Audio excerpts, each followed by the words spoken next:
Good morning, everyone. Happy Sunday, and welcome back to the channel.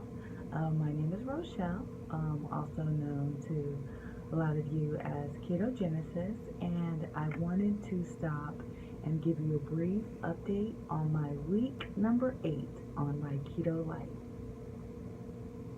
First, I apologize if you hear the dryer in the background. I'm actually getting ready for church, so I wanted to just take a brief minute before my day got completely away from me, and I'll go straight into my numbers.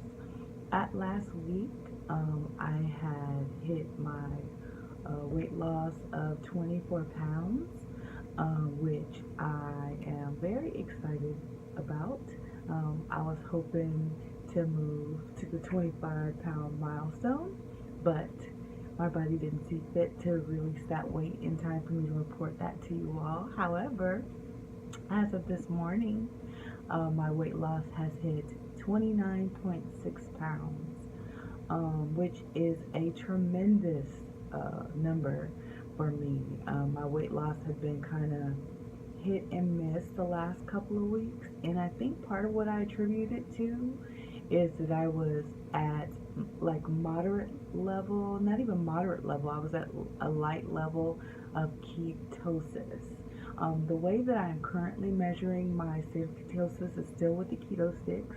I've been using them since week number 1, and for the last week, maybe 2 weeks, it's been in the light range, which from week 1 it had started at moderate and it had stayed moderate the whole time.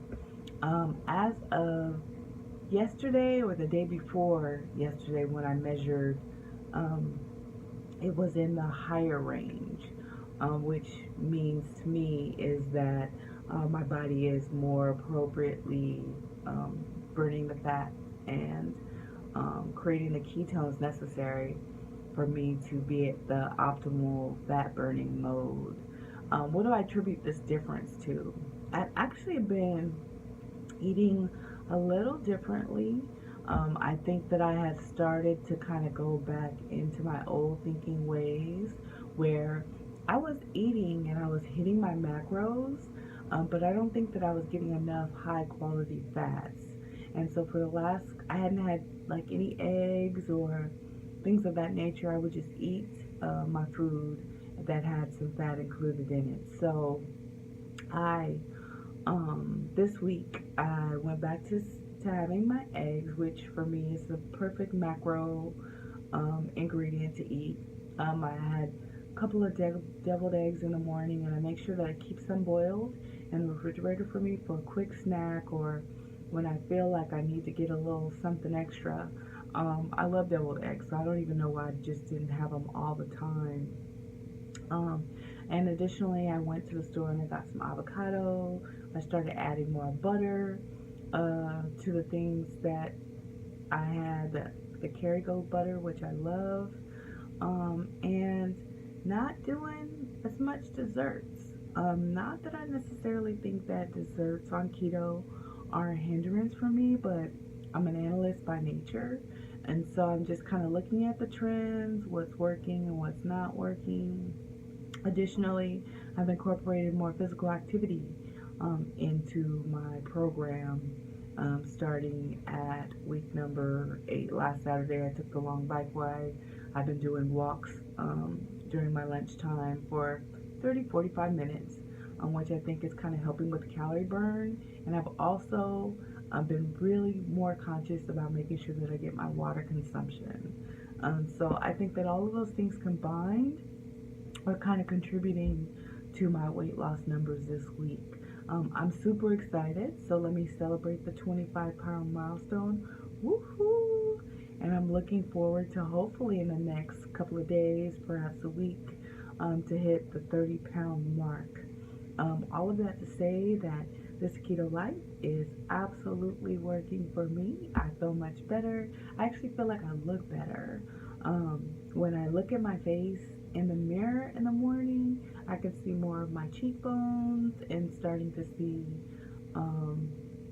the person that I love and kind of miss I'm starting to peek through and look back at me in the mirror. So I'm really, really excited. So I'm going strong. I'll be moving into my second month this week with no end in sight. Keto for me means no deprivation. It means hardly ever feeling hungry. It means that I'm always satisfied. It means freedom from my carb addiction. And it means this great supportive group of friends.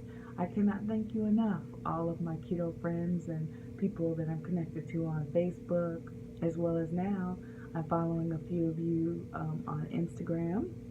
And so I want to give a shout out to my girls. If you're looking for me on Instagram, I'm actually not on Instagram by Ketogenesis. I run a nonprofit agency for sexual assault and domestic violence victims, and it's called the Zoe Project. And so if you see the Zoe Project pop up on your keto page, you know that that's me. That is what I primarily use. I'm on top of my Facebook and my Pinterest, my website, to kind of give encouragement to people, which comes alongside my keto life. I've had the benefit of meeting a lot of people on MyFitnessPal who are kind of following along on my journey, wanting to know what's working, what's not working. Even had a couple people this week ask me to check their diary to see how well they're doing. And I just want to make sure that I state that I am by no means a professional.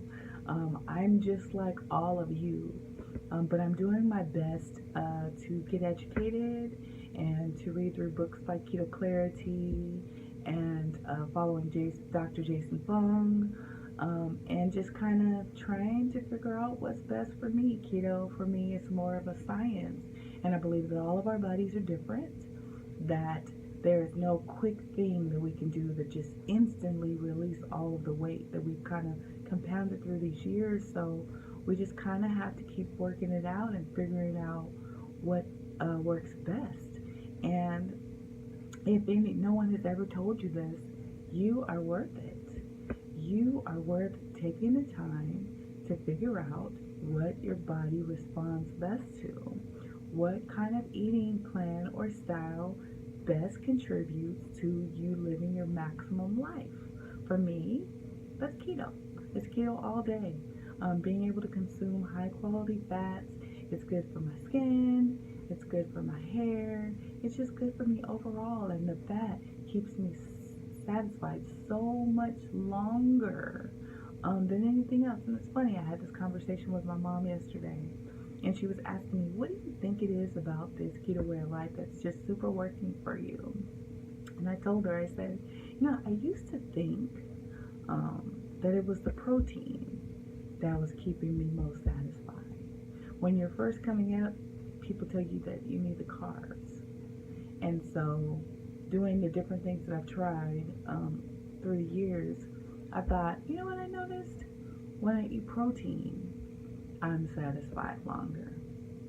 Then it took it to the next level, and I realized it's not just the protein, but it's also the fat that is keeping me satisfied. Like every day, I'm still amazed all these days in when I take a bite of something or a few bites of something, whatever it is, and I'm satisfied from it. Like I don't feel the need to finish my plate.